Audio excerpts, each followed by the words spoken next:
За өдрийн мэндийг хүргэе. Энэхүү шууд дамжуулалтыг бид Дорнот аймгийн эрүүл мэндийн газраас та бүхэнд хүргэж байна. Тэгэхээр хичээлийн шинэ жил эхэлсэнтэй холбогдуулан томоогийн өвчлөлийг багасгах, урьдчилан сэргийлэх зорилгоор улирлын томоогийн вакцины хийж эхэлсэн байгаа. Энэ талаар бид мэдээлэл авахар нийгмийн эрүүл мэндийн төвийн мэргэжилтэн бод бэлгээс зарим зүйлийг тодруулах гэж байна. За тэгэхээр өдрийн мэндийг хүргэе. Томоогийн вакцин бол хийгдээд эхэлчихсэн байгаа. Дорнот аймгийн хэмжээнд ер нь хэдэн мянган тун вакцин ирээд өнөөдрийн байдлаар ямар зохион байгуулалттайгаар хаана вакциныг тарьж эхлээд байна вэ? За аймгийн хэмжээнд бол нийт 7500 хүнтэн вакцины халдвар төвцөн судлалын үндэсний төвөөс бол хуваарлагдаж ирээд байгаа. За өнөөдрийн байдлаар сум өрхийн эрүүл мэндийн төвүүдэд бол дамжигдаа дархлаажуулалтын цэгээр нь хийгдэж байна. За 7500 вакцинд бол эрүүл мэндийн байгууллагын ажилтан 65-аас дээш насны архаг хууч өвчтэй хүмүүс, за 6-аас 5 настай хүүхдүүд, 6 сараас 5 настай хүүхдүүд, жирэмсэн 14-өөс 36 7 хоногтой. За тэгээд ерөнхий боловсролын сургуулийн багш болон багш нарыг хамруулахаар бол төлөвлөлөөд өнөөдрийн байдлаар 26.6% бол хийгдэж байна. За уг вакцин нь бол Солонгос улсад үйлдвэрлэсэн 1 болон 10 хүн тун савлгаатай томоогийн А хүрээний 2 төрлийн вирус, Б хүрээний 2 төрлийн вирусээс бол хамгаалах юм вакцин бол хийгдэж байгаа. Цэцэрлэгийн хүүхдүүд бол цэцэрлэг дээр хийлгэлсэн байгаа тийм. Бүх цэцэрлэг ихэр нь хамруулж дууссан уу? Цэцэрлэгийн хүүхдүүд бол одоогоор яг 26.6% гэдэг ер нь бол энэ дотор ороод явж байгаа. Гэхдээ цэцэрлэг дээр нь бол судалгаа эцэг эхээс нь томоогийн вакцин бол сайн дурын үндсэн дээр хийгддэг учраас эцэг эхээс нь судалгаа авсны дагуу цэцэрлэгийн хүүхдүүдээр бол явж хийж байгаа та хүртэл. За иргэд бол хэрэг өөрөө хүсэх юм бол харьяа багийнхаа өрхийн эрүүл мэндийн төв дээр очиод томоогийн вакциныг хийлгэх боломжтой байгаа тийм. Тэгэхээр энэ талаар за 6 сараас 5 настай хүүхдүүдэд бол төлбөргүй хийж байгаа. Тэгэхээр цэцэрлэг дээр хоцорсон хүүхэд байх юм бол өрхийн эрүүл мэндийн төв болон сумын эрүүл мэндийн төв дээр очиод хийлгэх боломжтой.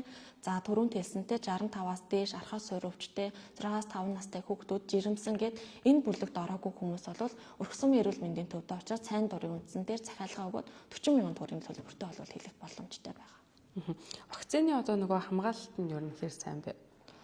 Вакцин А хүрээний 2 төрлийн вирус, Б хүрээний 2 төрлийн вирусээр хамгаална. Томоогийн вирус бол маш олон төрөл байдаг. За энэ дотор бол түгээмэл тохиолдож байгаа А хүрээний 2, Б хүрээний 2 төрлөөс хамгаална. Тэгээд нөгөө вакцин тариуснараа танах хүүхэд өвдөхгүй байна гэсэн үг бол биш. Хамгийн гол нь хүндрэхээс, энтгэхээс нь бол урьдчилан сэргийлж хийгддэг байгаа. За тэгэхээр нэг хэвлэл мэдээллийн хэрэгслүүдээр ийм мэдээлэл зарж их юм яваад байгаа шүү дээ. Боловсролын байгууллагын ажилчид багш нарт вакциныг төлбөргүй хийнэ, багш нар идэвхтэй хамрагдаарай гэсэн мэдээлэл яваад байгаа. Гэтэл бол Дорнот аймгийн хэмжээнд 100 тонн хүн вакцин ирсэн гэж 100 багшил хамруулах вакцин ирчээд байгаа шүү дээ. Тэгэхээр энэ ер нь тоон цаашдаа нэмэгдэх юм уу? Эсвэл ердөө 100 хүнд хийгээд багш нарт хийгээл дуусгах юм уу? Улсын хэмжээнд ирсэн вакцины хувьд бол хуваарлт хийгдээд дууссан. Тэгэхээр манай аймгийн хувьд бол 100 хүн тунд буюу 100 багшийг л хамруулах вакцин ирсэн байгаа. Тэгэхээр ер нь бол боловсролын байгууллагатайгаа ярилцаад хуваар гаргаад эхний ээлжинд бол цэцэрлэгийн багш нарыг хамруулах юм төлөвлөлтөй байгаа. Сайн дурын үндсэн дээр хийгддэг учраас тухайн багш хамруулахгүй бас татгалзах юм юмуд байгаа учраас 100 хүн тун вакциныг ямар ч гэсэн эхний ээлжинд цэцэрлэг, дараа нь үлдвэл бага ангийн багш нарт гэсэн яваар дараалалаар хийнэ гэсэн яваар ажиллаж байгаа. Одоо ингээд жил бүр яг хичээл эхлэхтэй холбогдуулан вакцин хийж эхэлж байна. Өнгөрсөн жилийн судалгааг мэдээж та бүхэн гаргадаг авах. Тэгэхээр яг вакцин хийлгээд өвчлөл хэдэн хувиар ингээд өмнөх жилүүдтэй харьцуулахад буурч байна гэсэн мэдээллүүд байна уу? Одоо яг энэ жил болгоно л хийж байгаа гэдэг хэлгэснээр яг одоогийн буурсан байна гэсэн бол судалгаа. Яг 100% хийгдэхгүй байгаа шүү дээ энэ вакцин чинь. Судалгаа юу болов? Эцэгчүүд өөрийнхөө хүсэлтээр вакцин хийлгэх сонирхолтой хүмүүс бол хийгдэх байх нь шүү дээ. Ер нь цэцэрлэгийн хүүхдүүдийн хамрагдалт хэр идэвхтэй гэдгийг жилбэр бол цэцэрлэгийн хүүхдүүдийн хамрагдалт бол харьцангуй идэвхтэй байдаг. За 6-аас 5 настай хүүхдүүд, цэцэрлэгт явж байгаа хүүхдүүд бол ялангуяа ер нь хамрагдалт аягүй сайнтай. За төлбөрөө өгөөд вакцин хийлгэх иргэд маань вакцина хийлгэе гэвэл хангалттай байгаа юу вакцин Дорнот аймагт? Төлбөрөө өгөөд захиална гэсэн үг. 40 мянган төгрөгийн төлбөртэй учраас манайх бол яг нийлүүлдэг компани юутай захиалга өгөө. Тэгээд 1 хүн тунтай вакцин бол яг адилхан вакцин ирж дарагдана гэсэн. Тэгэхээр яг тэдэд байгаа гэсэн бол юу байхгүй юм биш үү те? Захиалга өгч захиалга өгчөнгүүд хийх болвол Аз Фарм компаниас бол тухайн вакцины маань орж ирсэн. Тэгэхээр Аз Фармтай холбогдоход бол 40 мянган төгрөгийн төлбөртэй тэгээд хангалттай хэмжээгээр нийлүүлэх боломжтой гэж бол хариулсан. За манайхны дунд нэг түгээмэл ярьдаг зүйл байдаг шүү дээ. Вакцины хийлгээд одоо вакцины сөрөг нөлөө их байдаг гэдэг тийм. Тэгэхээр энэ одоо томоогийн вакцинд ямар нэгэн сөрөг нөлөө одоо ер нь хэр байдгийг. Одоогоор ер нь бол хийснээс 18 оноос хойш ер нь бол тархлаажуулалт амгийн хэмжээнд бол хийгдээ. Одоо энэс хойш бол одоо ямар нэгэн хариу орвол сөрөг нөлөөл бүртгэгдсэн юм бол байхгүй байгаа. Вакцин хийсний дараа бол нөгөө нэг хариу орвол байна уугүй юу гэдгийг бол тандалж судалдаг. Энэ дээр бол одоогоор яг тийм ноцтой хариу орвол хүндрэл илэрсэн юм бол байхгүй.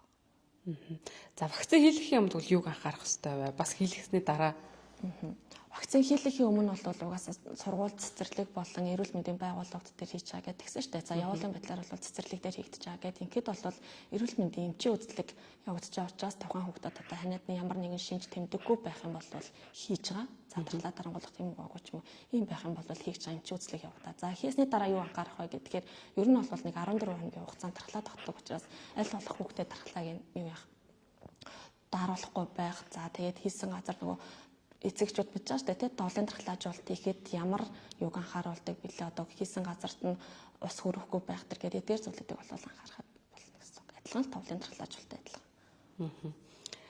За одоо шууд бас явж байгаа юм чи давхар мэдээллүүдийг авчи. Улаанбархан өвчлөл одоо өвчлөл дорн таймагтаас тоон лидгүү бүртгэгдсэн байгаа. Яг өнөөдрийн байдлаар хэд бүртгэгдээд байна? Улаанбархан өвчлөл аймгийн хэмжээнд бол 8 сарын 18-наас хойш бол бүртгэгдэг байна. За 8 сарын 18 өнөөдрийн байдлаар бол 51 тохиолдол бол бүртгэгдсэн. За үүн дотор бол 10-аас 14 насныхан бол дэлгэх хувийг эзэлж байгаа. За улаанбархан өвчний товлын дархлаажуулалтанд нийт 51 тохиолдлын маань 60 гаруй хувь нь бол дархлаажуулалтанд хамрагдаагүй хүүхдүүд бол байгаа гэсэн. Тэгэхээр улаанбархны дархлаажуулалт бас нөхөн дархлаажуулалтын ажил ер нь бол Сумбөрхийн эрүүл мэндийн төөрөд дамжигдаад хийгдэж байна. За нөхөн дархлаажуулалт нь 9 сартай болон 2 настайдаа товлын дархлаажуулалтаа хоцорсон хүүхдүүдэд нөхөн дархлаажуулалт бол хийж байгаа. За энэ ажил бол одоогоор хийгдээд явж байгаа гэсэн. Тэгэхээр эцэгчүүд нөгөө товлын дархлаажуулалтанд хамрагдаагүй хоцорсон байх юм бол Сумбөрхийн эрүүл мэндийн төвдөө хандаж бол дархлаажуулалтанд хамруулах бүрэн боломжтой байгаа. Тэгэхээр нэг өвцөн хүүхдүүд мэдээж бүрэн эдгэд хичээл сургуультай явж байгаа ч гэсэн тодорхой хэмжээгээр халдварын одоо вирусыг тээжл явж ийн гэж ойлгож болох уу? Тийм байхгүй. Бүрэн эдгээд л явна гэсэн үг тийм орж байгаа гэсэн. Тэгэхээр өвчлөл сүүлийн хэд хоног 5 6 бүртгэдэг юм байна тий? 8 сарын 18-наас хойш бүртгэдэг байна тий. Бараг сар гарны хугацаанд гэсэн юм байна шүү дээ. Гэсэн үг. Одоо тэгтээ нөгөө хичээл сургууль эхэлсэнтэй холбоотойгоор ер нь бол яг ингээд хүчин бодлогын прогноз гэж байдаг. За 15 16 онд ингээд бүртгэж яхад бас нэг 8 сараас 10 сарын хооронд ингээд навчмал байдалтай байж байгаа. 10 сараас дэгдэл хэлбэр дахиж бүртгэгдчихсэн ингээд. Тэгэхээр одоо ингээд манад судлаач шинжилгээч нарын бас үзэж байгаагаар болвол энэ улаанбархны өвчлөлт яг өнөө жилийнх нь 25 26 оны дэгдэлт өмнөх оны дэгдэлттэй адилхан ер нь бол одоо яг 8 сараас хойш манай аймагт гэдэг ихэдгүй улсын хэмжээнд ч гэсэн ер нь бол дэгдэлт бага байгаа. Тийм учраас 10 сараас бас дэгдэлт хэлбэр бүртгэдэг эрсдэлтэй байгаа учраас эцэгчүүдийг аль болох нөгөө товлын дархлаажуулалтанд хамрагдахыг бол зөвлөж байгаа. Нөхөн дархлаажуулалтаас хоцорсон товлоосоо хоцорсон хүмүүсийн нөхөндөө хамрагдахыг бол зөвлөмж болгож байгаа. За баярлалаа. Тэгэхээр өөр нэмэлт мэдээлэл юу байгаа юу? Байхгүй бол ингээд өөр мэдээлэл байхгүй те. За тэгээд бидэнд бас мэдээлэл өгсөнд баярлалаа. Тэгэхээр энэхүү шууд дамжуулалтыг бид Дорнтой аймгийн эрүүл мэндийн газраас та бүхэнд хүргэж томоогийн одоо дархлаажуулалтын талаар явцын талаар мэдээллийг хүргэлээ.